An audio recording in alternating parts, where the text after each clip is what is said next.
Kinumpirma ni Engineer Selwyn Lau, may-ari at presidente ng Wing and Construction and Development Corporation, na inabasuhan siya ng Pasig City Government na magsagawa ng inspeksyon sa site ng bagong Pasig City Hall.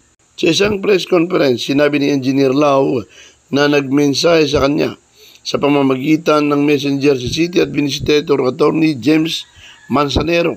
Isinasad sa mensahe na magsasagawa sila ng inspeksyon kasama ang piling city officials at magsasagawa ng inspeksyon sa bagong Pasig City Hall sa darating ng Miyerkules, May 14, 2025 o 2 araw matapos ang May 12 midterm election. Hindi, nagpadala sa text message sa akin. Ito, basahin mo na lang. Good day. 12, alas 12 alas 12 ito 12:02. Good day, Engineer Lau. This is Attorney Jerome Manzanero, City Administrator Pasig. We would like to invite you to a meeting and site tour for the new Pasig City Hall project on Wednesday, 14 May 2025.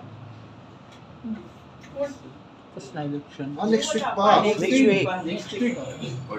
After election. Ito, 14 na.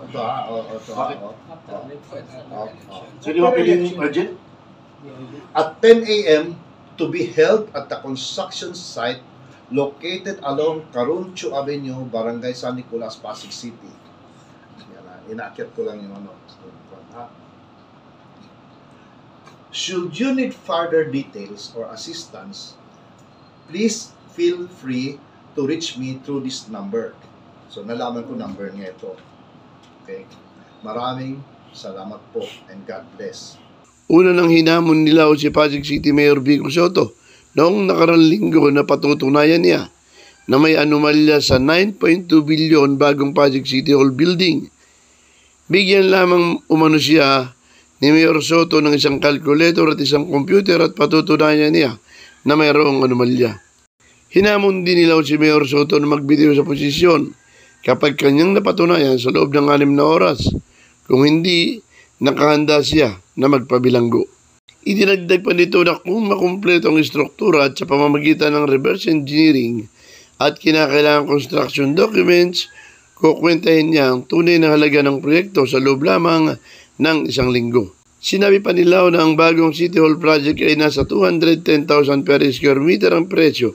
Subalit kaya niya itong itayo sa 46,000 hanggang 50,000 per square meter at aabot lamang sa 3.2 billion hanggang 3.5 billion at hindi 9.2 billion. Samantala, nakahanda man sila na isagawa ang proyekto sa halagang 5 billion. Mas mababa ito sa 9.2 billion na halaga ng proyekto.